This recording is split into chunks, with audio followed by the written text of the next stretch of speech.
વિદ્યાર્થી મિત્રો, ગયા લેક્ચરમાં આપણે સંકર સંખ્યાઓના સરવાળા અને ગુણાકારના ગુણધર્મ આપણે જોઈ ગયા તથા ગુણાકારની વ્યાખ્યા પણ જોઈ ગયા. હવે એથી આગળ વધીએ કે સંકર સંખ્યાનો ભાગાકાર કેવી રીતે મળે. તો બે સંકર સંખ્યાનો ભાગાકાર.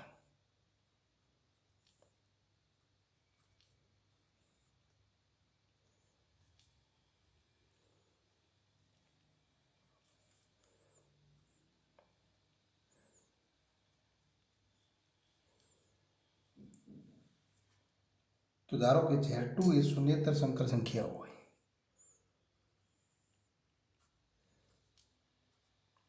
Z2 એ શૂન્યેતર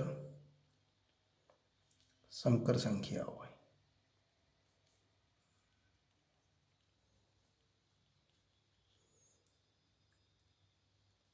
તેવી બે સંકર સંખ્યાઓ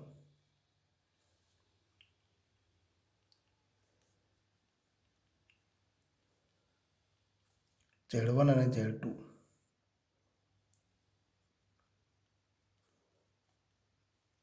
Z2 માટે તેમનો ભાગાકાર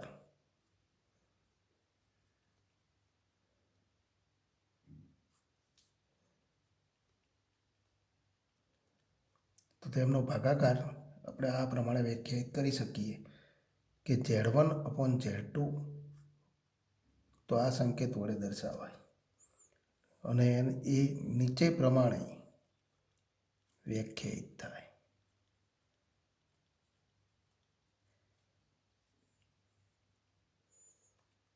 Z1 અપોન Z2 તો ભાગાકારને ગુણાકાર સ્વરૂપમાં લખી દો. કોઈ પણ તો મૂળભૂત રીતે ગુણાકાર અને ભાગાકાર તો ભિન્ન નથી. તો ગુણાકાર અને ભાગાકાર ભિન્ન નથી માટે Z1 upon Z2 equal to આને ગુણાકાર સ્વરૂપમાં કેવી રીતે લખી શકાય. તો આને ગુણાકાર સ્વરૂપમાં તો આપણે આ રીતે લખી શકીએ કે Z1 ઇન્ટુ 1 અપોન Z2 અને 1 અપોન તો Z2 તો Z2 શૂન્યેતર સંકર સંખ્યા છે માટે એનો વ્યસ્ત ઘટક અસ્તિત્વ ધરાવે તો એના આધારે આપણે ગણતરી કરી શકીએ. એટલે કે તો અહીંયા તો ઉદાહરણ તરીકે આપણે જોઈએ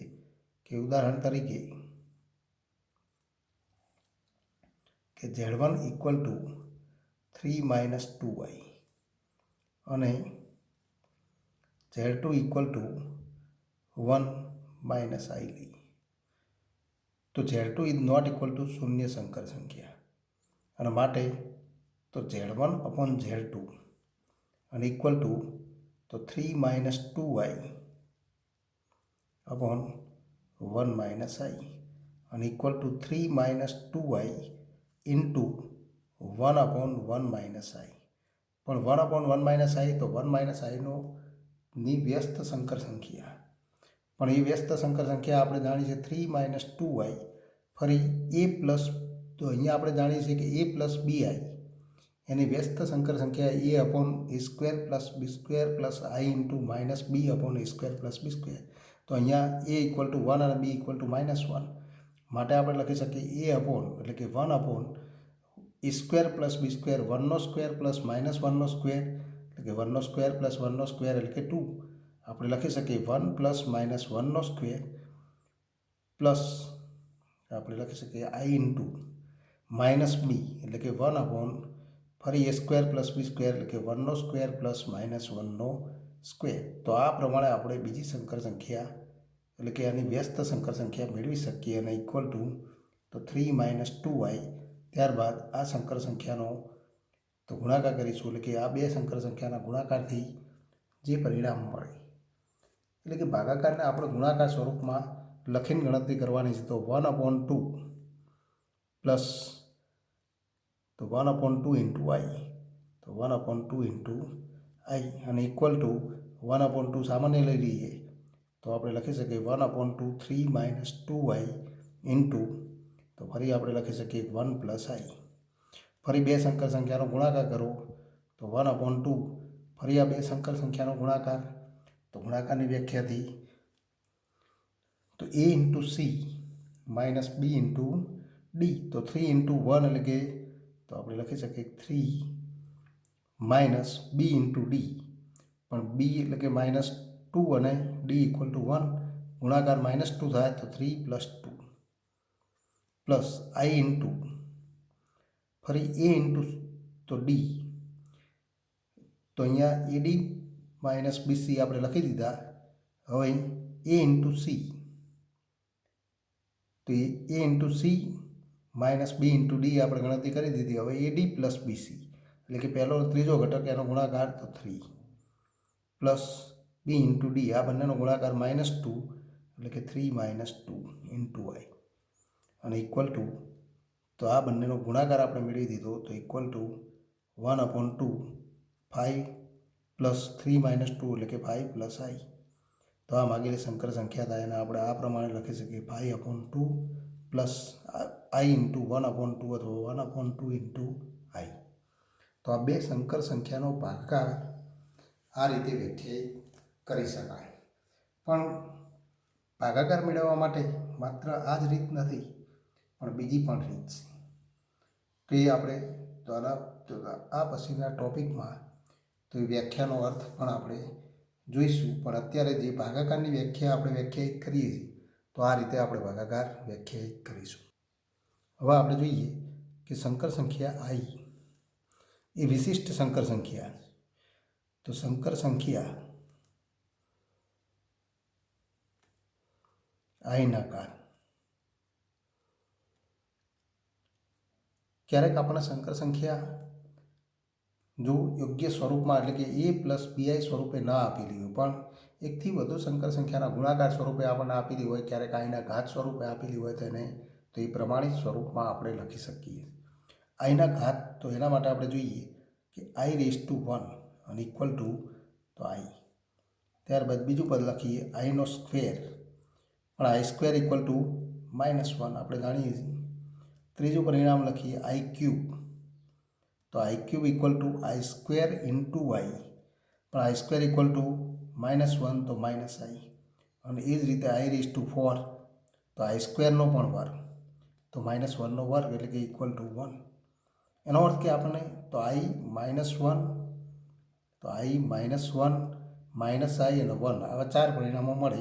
હવે એથી આગળ વધીએ તથા હવે આપણે ગણતરી કરીએ કે i⁵, પણ i⁵ ઇક્વલ ટુ તો i⁴ ઇન્ટુ આઈ, તો ઇક્વલ ટુ, તો ફરી આપણે લખી શકીએ i⁴ ઇક્વલ ટુ 1, તો માટે તો i⁴ ઇન્ટુ આઈ અને ઇક્વલ ટુ આઈ. i⁵ કરીએ તો ફરી આપણે i⁶,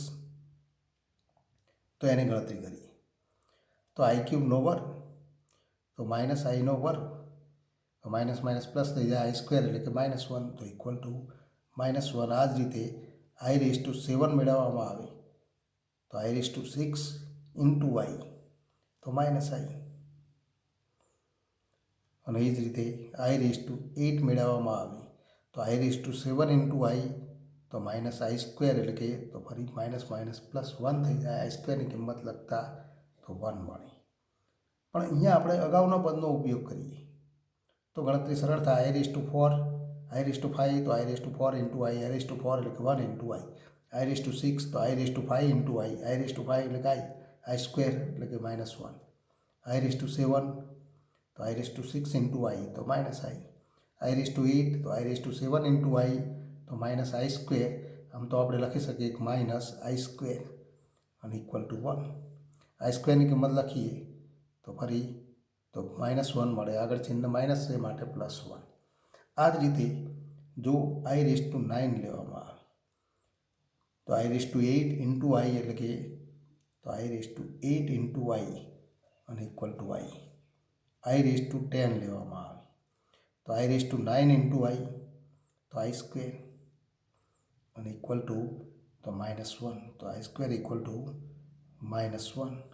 આ જ રીતે i⁻11 લેવામાં આવે તો -i મળે, i⁻ તો 12 લખવામાં આવે તો ફરી i⁻12 એટલે કે i⁻i, તો -i² અને ઇક્વલ ટુ તો 1. એનો અર્થ કે તો આ બધા પદો તો આપણને તો આઈની કોઈ પણ ઘાતનું મૂલ્ય મેળવીએ તો આ બધા પદો ઉપરથી આપણે નક્કી કરી શકીએ કે આઈનું કોઈ પણ ઘાતનું મૂલ્ય મેળવી દો તો ચાર અલગ અલગ કિંમત મળે. એક આઈ મળે, -1, -i અને 1. તો એને આપણે તો વ્યાપક સ્વરૂપે આપણે સૂત્ર સ્વરૂપે લખી શકીએ અને એ સૂત્ર સ્વરૂપે લખીને આપણે ગણતરી કરીશું. તો અહીંયા આપણે જોઈ શકીએ છીએ કે અહીંયા i4, i8, i12 તો 4ના તો ઘાત એ 4ના ગુણક છે. 4 × 2 એટલે કે 8, 4 × 3 એટલે કે તો 12 એટલે કે i4k = 1. તો આને આપણે તો અહીંયા આપણે લખીએ i4k. ફરી અને તો આને લખીએ તો આને પણ એ જ સ્વરૂપમાં લખી શકાય i4k + 1 લખો તો kની કિંમત 0 લખો તો 1 મળે. એનો અર્થ કે તો તો આની કિંમત આપણે જુદા જુદા ચાર ઘાત સ્વરૂપમાં લખી શકીએ કે આમ તો આમ આપણે કહી શકીએ કે આમ તો આને આપણે લખી શકીએ i4k + 1. જો kની કિંમત 0 હોય તો 1 મળે. kની કિંમત 1 લઈએ તો એ જ રીતે kની કિંમત ઋણ પણ લઈ શકાય એટલે કે આ બાજુ પણ આપણને પદો મળે, આ બાજુ પણ પદો મળે. તો માટે આપણે લખી શકીએ આમ તો 4k + 1. જો kની કિંમત 0 લખીએ તો iની 1 ઘાત મળે તો = i. એ જ રીતે બીજું પરિણામ મળે i4k + 2. i4k + 2 તો આમાં પણ kની કિંમત 0 લખીએ તો 2 મળે, kની કિંમત 1 લખીએ તો 6. અહીંયા તો kની કિંમત 2 લખીએ તો 10 મળે એટલે કે તો આ બીજા સ્તંભમાં દેખાતા ઘટકો મળે, બધાની કિંમત -1 મળે તો -1 તો ફરી આપણે લખી શકાય i4k + 3. પણ i4k + 3 તો આ સ્તંભના ઘટકો મળે એટલે કે kની કિંમત 0 લખીએ તો iનો ક્યુબ = -i. kની કિંમત 1 લખીએ તો i7 એટલે કે -i તો = -i અને i4k તો i4k લખીએ તો kની કિંમત 1 લખીએ. આમ તો 4k + 4 પણ લખી શકાય. તો 4k + 4 લખો તો પણ વાંધો નથી અને 4k લખીએ તો પણ વાંધો નથી. તો i4k થી આપણે શરૂઆત કરીએ તો i4k = 1. તો આ ચાર સ્વરૂપમાં આપણને સૂત્ર મળે. 4k + 4 લખો તો પણ 4 તો i4k સ્વરૂપમાં એને દર્શાવી શકાય. તો આ ચાર સૂત્ર મળે આની ઘાત માટે. તો આની કોઈ પણ ઘાતનું મૂલ્ય મેળવવું હોય તો એના આ સ્વરૂપમાં આપણે દર્શાવવા પડે. ઉદાહરણ તરીકે આપણે જોઈએ કે ઉદાહરણ તરીકે અહીંયા તો ઉદાહરણ તરીકે i25 એનું મૂલ્ય મેળવવું તો iની 4 ઘાત તો એ 4નો કયો ગુણક આની નજીક છે તો 6 × i આપણે લખી શકીએ i4 × 6 6 × 4 એટલે કે 24 + 1 તો 25 અને માટે આપણે લખી શકીએ i4k તો 4 × k તો 4 × 6 તો એનું મૂલ્ય 1 થાય તો = 1 × i અને = i. આ જ રીતે તથા તો 31 એનું મૂલ્ય મેળવવું છે તો ફરી આપણે લખી શકાય i4 પણ 4નો કયો ગુણક 31ની નજીક છે તો આપણે લખી શકીએ 7 તો 7 28 × i².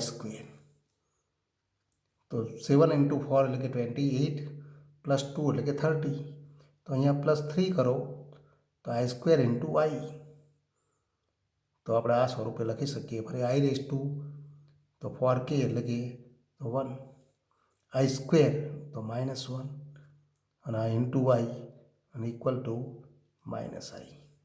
તો આ પ્રમાણે આપણે એને i4ના ઘાત સ્વરૂપમાં લખીને આપણે ગણતરી કરી શકીએ. આમ કોઈ પણ ઘાત મેળવવી હોય તો એના ઘાતનું મૂલ્ય મેળવી શકાય અને i71 અને તો i4 4નો કયો ગુણક આની નજીક છે તો અહીંયા આપણે તો 4નો ગુણક નજીક મેળવવો પડે અને એ ગુણક આપણે નક્કી કરીશું. અહીંયા આપણે જોઈએ કે 4 ×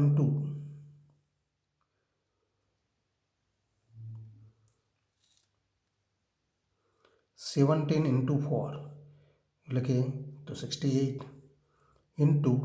તો 68 + 3 એટલે કે 71 તો ફરી આપણે લખી શકીએ i³ એટલે કે i² × i તો આવા સ્વરૂપે લખી શકાય. આઈ સ્ક્વેરનું મૂલ્ય જાણે છે, આનું મૂલ્ય જાણે છે i⁴k એટલે કે 1 ઇન્ટુ આઈ સ્ક્વેર તો -1 ઇન્ટુ આઈ અને ઇક્વલ ટુ તો -i. તો i⁻71 તો એનું મૂલ્ય પણ -1 થાય. આમ આ પ્રમાણે આઈની કોઈ પણ ઘાતનું મૂલ્ય મેળવી શકાય. તો આ એક અગત્યનું પરિણામ છે, એટલે કે આઈની ઘાતનું મૂલ્ય તો સીધું આપણે લખી શકીએ. તો હવેથી આગળ વધીએ તો ઋણ વાસ્તવિક સંખ્યાના વર્ગમૂળ.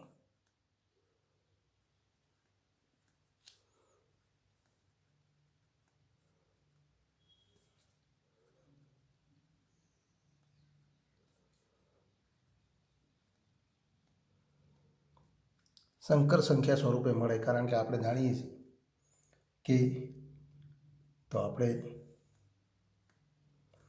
જાણીએ છીએ કે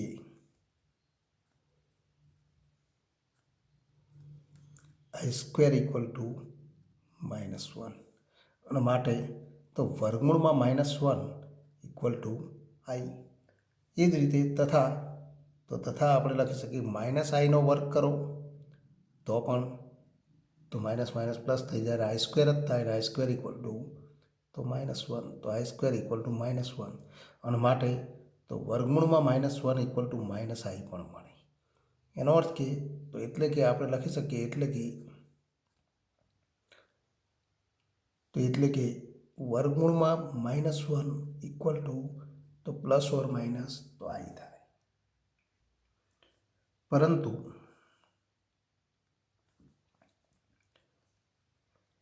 જ્યારે વર્ગમૂળમાં -1 લખેલું હોય તો ઇક્વલ ટુ i આપણે લખીશું. પ્લસ ઓર માઇનસ i થાય પણ એમાંથી તો આપણે તો વર્ગમૂળમાં -1 ઇક્વલ ટુ તો i જ લખીશું. તે જ રીતે વર્ગમૂળમાં -3 તો ઇક્વલ ટુ આપણે લખી શકીએ કે તો √3 ઇન્ટુ i.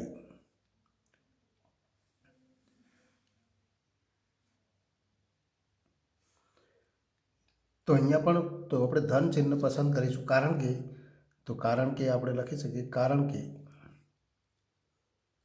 √3 ઇન્ટુ i એનો વર્ગ કરો તો equal to 3 into i square અને ઇક્વલ ટુ 3 ઇન્ટુ -1 અને ઇક્વલ ટુ -3 અને માટે તો તથા ફરી આપણે કહી શકીએ કે -√3 ઇન્ટુ આઈ તો એનો વર્ગ પણ તો 3 ઇન્ટુ આઈ સ્ક્વેર જ થાય, એટલે કે તો -3 મળે. પરંતુ વર્ગમૂળમાં તો -3 ઇક્વલ ટુ 3 ઇન્ટુ આઈ લખીશું. તો આ બાબત આપણે ખાસ ધ્યાનમાં તો અહીંયા તો આ જ રીતે વ્યાપક રીતે આપણે કહી શકીએ કે આમ વ્યાપક રીતે આપણે આવું કહી શકીએ કે કોઈ પણ તો ધન પૂર્ણાંક તો ધન વાસ્તવિક સંખ્યા એ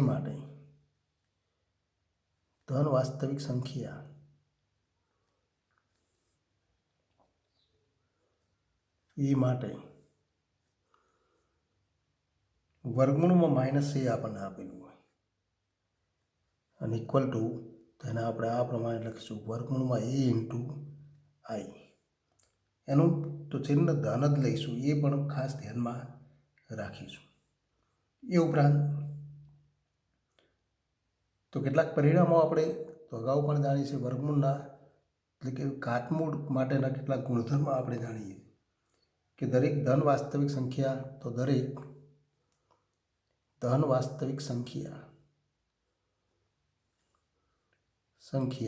a અને b માટે વર્ગમૂળમાં a into b equal to વર્ગમૂળમાં a ઇન્ટુ વર્ગમૂળમાં b થાય, એટલે કે વર્ગમૂળમાં a ઇન્ટુ વર્ગમૂળમાં b ઇક્વલ ટુ વર્ગમૂળમાં a ઇન્ટુ b થાય. તો આવું પરિણામ મળે. જો a કે b ઋણ હોય તો પણ આ પરિણામ સત્ય છે. તો જો તો a અને b કોઈ વાસ્તવિક સંખ્યા હોય એ અને બી, તો એ અને બી વાસ્તવિક સંખ્યાઓ હોય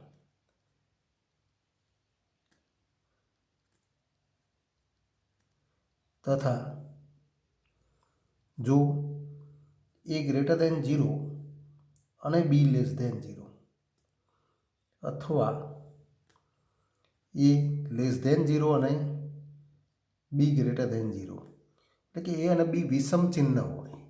વિષમ ચિહ્ન એટલે કે એકનું ચિહ્ન ધન હોય તો બીજું ઋણ હોય, ત્યારે તો હોય તો પણ વર્ગમૂળમાં એ ઇન્ટુ વર્ગમૂળમાં બી અને ઇક્વલ ટુ તો વર્ગમૂળમાં એ ઇન્ટુ બી સત્ય રહે, તો એ ઇન્ટુ બી થાય. પણ જો એ અને બી બંને ઋણ હોય ત્યારે આવું થઈ શકે નહીં. પરંતુ આપણે લખી શકીએ પરંતુ એ લેસ દેન 0 અને બી લેસ દેન 0 હોય ત્યારે તો વર્ગમૂળમાં એ ઇન્ટુ વર્ગમૂળમાં B is not equal to વર્ગમૂળમાં એ ઇન્ટુ વર્ગમૂળમાં બી થાય. કારણ કે વર્ગમૂળ જ્યારે ઋણ સંખ્યાનો મેળવીએ ત્યારે સંકર સંખ્યાઓ પ્રાપ્ત થાય, અને સંકર સંખ્યાઓ માટે તો આ ગુણધર્મનું પાલન થઈ શકે નહીં. કારણ કે આપણે જોઈ શકીએ છીએ કારણ કે વર્ગમૂળમાં -1 ઇન્ટુ વર્ગમૂળમાં -1 લઈએ,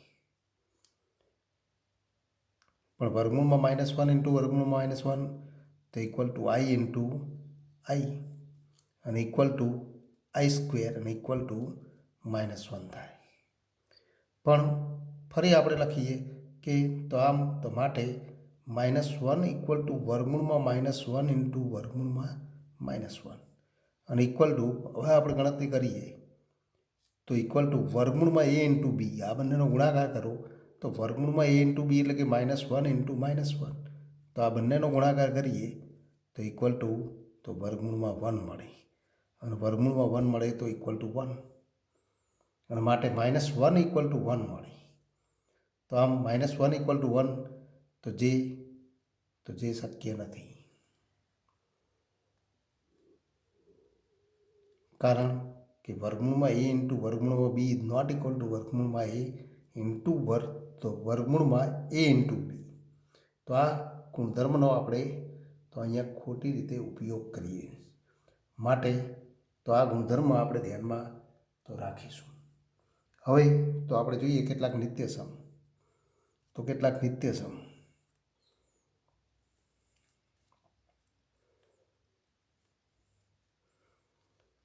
નિત્યસમ એટલે કે તો અવયવ સૂત્ર અને વિસ્તરણ સૂત્ર જે વાસ્તવિક સંખ્યાઓ માટે સત્ય, એટલે કે એ અને બી તો કોઈ પણ વાસ્તવિક સંખ્યાઓ હોય તો એ અને બી બિલોંગ્સ ટુ આર માટે એ પ્લસ બીનો સ્ક્વેર, તો એનું વિસ્તરણ કયું મળે તો એ square plus 2ab plus b square મળે. તો આવું થાય, તો જે અહીંયા નિત્યસમ તરીકે આપણે લઈ શકીએ, કારણ કે કોઈ પણ વાસ્તવિક કિંમત એ અને બી માટે આ પરિણામ એટલે કે આ સૂત્ર, જેને આપણે સૂત્ર પણ કહી શકીએ છીએ, સૂત્ર સ્વરૂપે આપણે સ્વીકારેલું છે, કારણ કે નિત્યસમ કે જે તો હંમેશા સત્ય રહેતું હોય એ જ તો સૂત્ર તરીકે આપણે સ્વીકારી શકીએ. માટે તો એ પ્લસ બીનો square equal to a square plus 2ab plus b square, તો એ અને બીની કોઈ પણ કિંમત માટે સત્ય છે, માટે આપણે એને નિત્યસમ કહીએ છીએ. પ્રત્યેક વાસ્તવિક કિંમત માટે એ સત્ય છે, પણ સંકર સંખ્યાઓ માટે એ સત્ય થાય કેમ? તો સંકર સંખ્યાઓ માટે પણ આ બધા નિત્યસમ એટલે કે તો બધા જ અવયવ સૂત્ર અને વિસ્તરણ સૂત્ર એ સંકર સંખ્યાઓ માટે પણ તો સત્ય છે. અને એની સાબિતી તો આપણે અહીંયા જોઈશું કે સંકર સંખ્યાઓ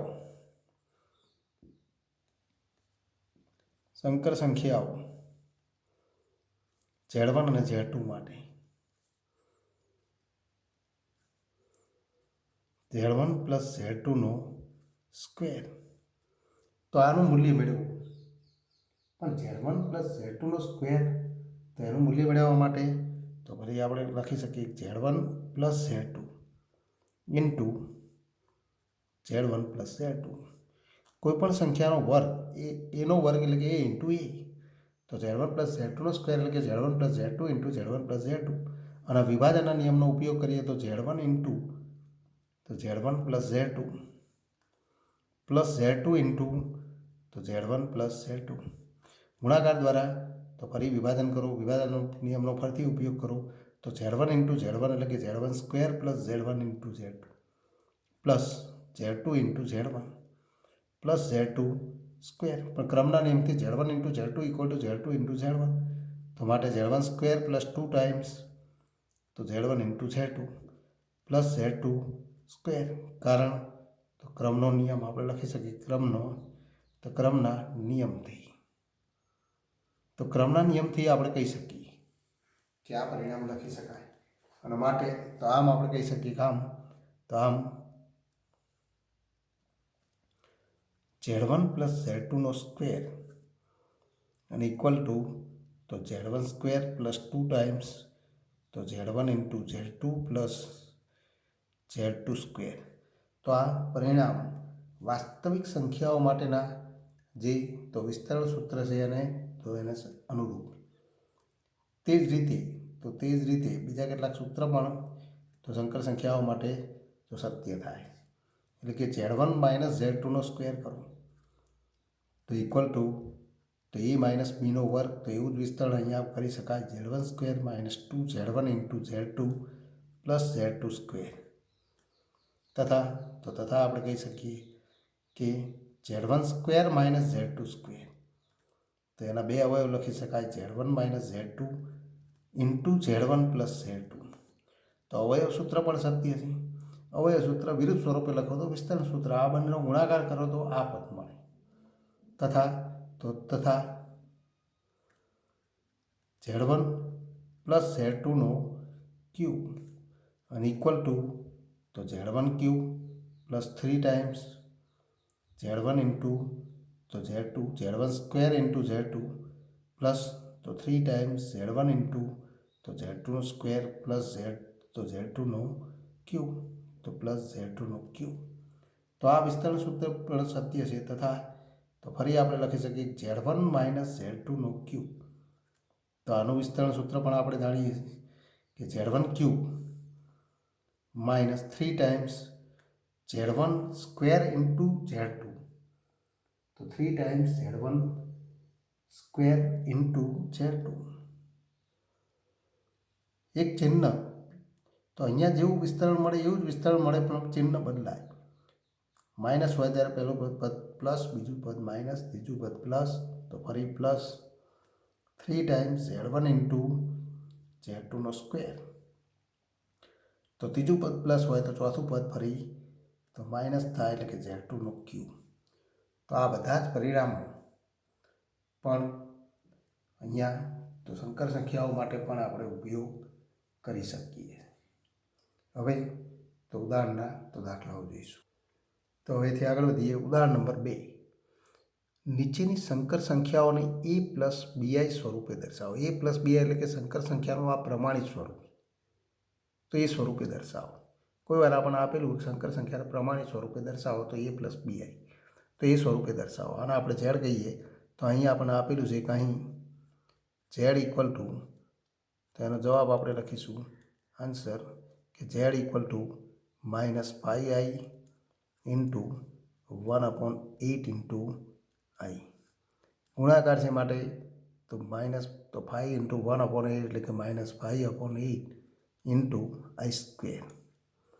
પણ i સ્ક્વેર ઇક્વલ ટુ -1, તો ઇક્વલ ટુ તો 5 તો માઇનસ પ્લસ થશે 5/8 ઇન્ટુ -1 અને ઇક્વલ ટુ 5/8. અને માટે આને આપણે કયા સ્વરૂપે લખી શકીએ તો 5/8 પ્લસ 0 ઇન્ટુ i. તો a પ્લસ bi સ્વરૂપે તેને આપણે દર્શાવવું પડે. i ઇન્ટુ 0 સ્વરૂપે કે તો અહીંયા a પ્લસ bi અથવા a પ્લસ ib જે પણ સ્વરૂપ આપેલું હોય એ સ્વરૂપે આપણે દર્શાવી શકીએ. તો આ માગેલું સ્વરૂપ, તો જે માગેલ સ્વરૂપ છે.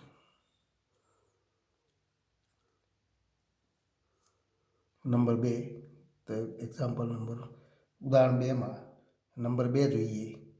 -1 इंटू 2i इंटू -1/8 इंटू આઈનો ક્યુબ. તો આને આપણે ઝેડ વડે દર્શાવીએ તો અહીં ઝેડ ઇક્વલ ટુ, તો આન્સર લખીએ તો -1 into 2i into -1/8 i cube અને ઇક્વલ ટુ તો -1 इंटू 2i એટલે કે -2i, તો -2 इंटू i इंटू -1/8નો ક્યુબ इंटू i क्यूब. પણ -2 इंटू 1/8નો ક્યુબ એટલે કે તો 8નો સ્ક્વેર એટલે કે 64 इंटू 8 256. તો આપણે લખી શકીએ -2/256 પર ચિહ્ન કયું થાય તો માઇનસ, તો -256 -8 છેદમાં લઈ જાઓ તો એટલે કે આનું તો -1/256, તો માઇનસ માઇનસ પ્લસ થાય, ચિહ્ન આપણે બંને માઇનસ લખેલા છે, ઇન્ટુ i ક્યુબ એટલે કે i⁴. પણ i⁴ ઇક્વલ ટુ, તો હમણાં આપણે જોઈ ગયા i⁴ ઇક્વલ ટુ 1 અને તો 2/256 અહીંયા 8 इंटू 8 તો 64 इंटू 256 इंटू, તો અહીંયા આપણે તો સાદુરૂપ આપીએ તો ઇન્ટુ 2 થાય 8 ક્યુબ. આમ તો આપણે લખી શકીએ 2/8 इंटू 8 લખો, કારણ કે અહીંયા ગણતરીમાં તો આપણે તો આંકડાઓ તો લખીએ તો -8 इंटू 8 इंटू 8. પણ અહીંયા આપણે તો પદ કેન્સલ કરીએ તો અહીંયા 4 મળે, 8 इंटू 8 64 इंटू 4 તો 256 થાય, એટલે કે તો ચિહ્ન 1/256 इंटू 1 અને ઇક્વલ ટુ 1/256 મળે. અહીંયા 8નો ક્યુબ તો 256 इंटू 2 એટલે કે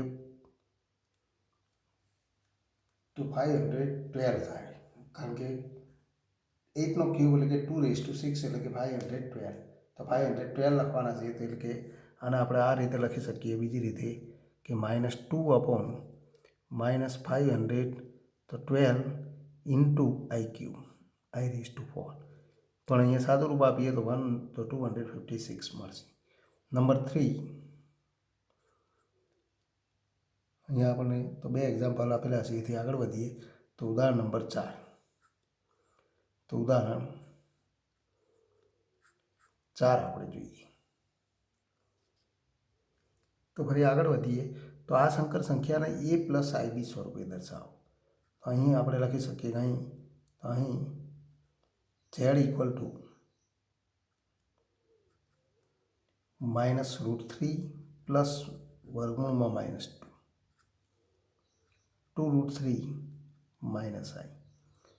પણ અહીંયા આપણે સાદું રૂપ આપીએ તો વર્ગમૂળ, તો ખાસ ધ્યાનમાં રાખવાનું છે કે વર્ગમૂળની અંદર ચિહ્ન માઇનસ છે કે પ્લસ, તો અહીંયા તો √3ની આગળ માઇનસ ચિહ્ન છે, પણ -2નું વર્ગમૂળ તો આપણે જોઈ ગયા કે -√3 પણ -2નું વર્ગમૂળ તો +√2 इंटू i થાય,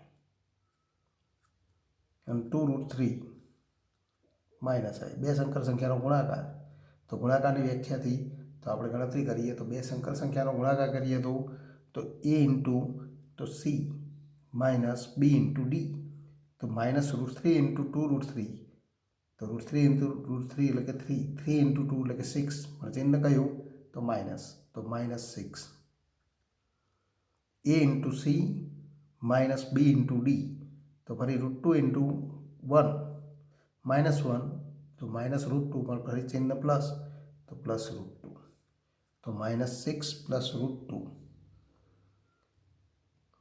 તો a इंटू तो ac minus bd plus i into a into d तो √3 ad प्लस bc.